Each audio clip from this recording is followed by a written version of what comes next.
نێچیروان بارزانی ئەوەی لە ناو بنەماڵەکەی لەدەستی داوە لە دەرەوە دەتوانێت بەدەستی بهێنێت؟ ئایا خۆری نێچیروان بارزانی بەرەو ئاوابوونە؟ جوڵە سیاسیەکانی لە ناوخۆی هەرێم و بەغدا و دەرەوە دەتوانێت پێگەی جارانی بۆ بجێڕێتەوە؟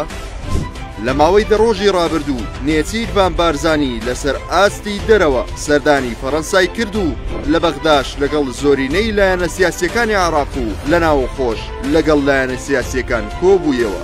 ئەم جوڵانە لە کاتێکدایە ناوبراو لە ناوخۆی حیزبەکە بەڕوونی پراوێزخراوە و ناهێڵدرێت لە پرسە استراتیژیەکان ڕۆڵێکی ئەوتۆی هەبێت. چاوەڕێژ دەکرێت لەگەڵ ئەنجامدانی کۆنگرەی حیزبەکە ڕۆڵەکەی بەرە و پراوێزتر بڕوات.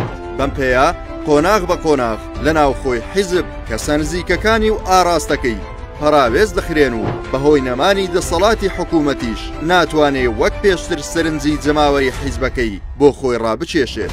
نێچیروان بارزانی لە ناوەخۆی هەرێم بۆ بەهێزهێشتنەوەی پێگەکەی زۆر هەوڵ دەدات پشتیوانی حیزبەکان بە دەسەڵات و ئۆپۆزیسیۆنیشەوە بەدەست بهێنێت. بە هونەری دیپلۆماسیانەی خۆی و سیاسەتی پراوێزخستنی لایەنەکانی تر لەلایەن سەرۆکی حیزبەکەی و مەسرور بارزانی بۆتە هۆی ئەوەی ناوبراو بکاتە بژاردەی دڵخوازی لایەنەکانی تر لە ناو پارتیدا. بە جۆرێک زۆرینەی داواکاریەکانی لەلایەن حیزبەکانی تر بە ئەرێنی وەڵام دەدرێتەوە و دەتوانێت لە سەرۆکایەتی هەرێم کۆیان بکاتەوە. بە پێچەوانەی مەسرور بارزانی کە لە ماوەی ساڵی ڕابردوو لەگەڵ زۆرینەی لایەنەکانی هەرێم بەریەککەوتنی هەبووە، لەسەر کەیسی دادگاییکردنی سۆران عومەر نێوانی لەگەڵ کۆمەڵ تێکچوو، لەسەر کەیسی واژۆکردنی لێپرسینەوە لە سەرۆکی حکوومەت و جێگرەکەی نێوانی لەگەڵ یەکگرت و تێکچوو فشاری خستە سەر ئەو حیزبە کە لە حکوومەتی خۆجێی بکشێتەوە. لەگەڵ گۆڕانیش بەهۆی پێنەدانی بەرکەوتەی حکوومەت و ڕێگری لە هەندێک چالاکی وەزیرەکانی ئەو حیزبە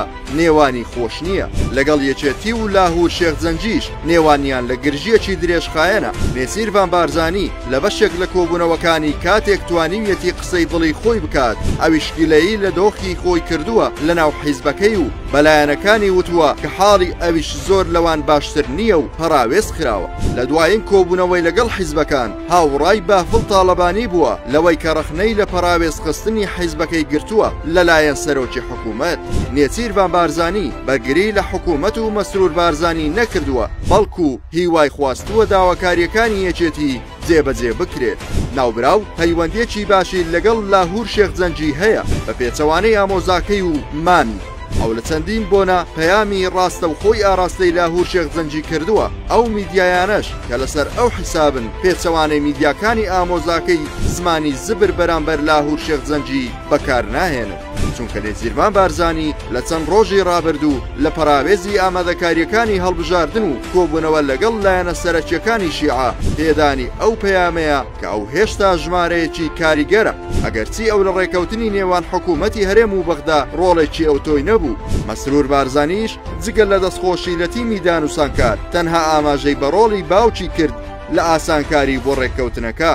دوجار نێچیروان بارزانی ئەگەرچی بەهۆی نەرمی لە سیاسەتکردنی توانیویەتی پێگەیەکی بەهێز بۆ خۆی دروست بکات، بەڵام ئالنگاریە ناوەخۆیەکانی حیزبەکەی وای کردووە ئایندەی ناڕوون بێت لە شانۆی سیاسی کوردستان.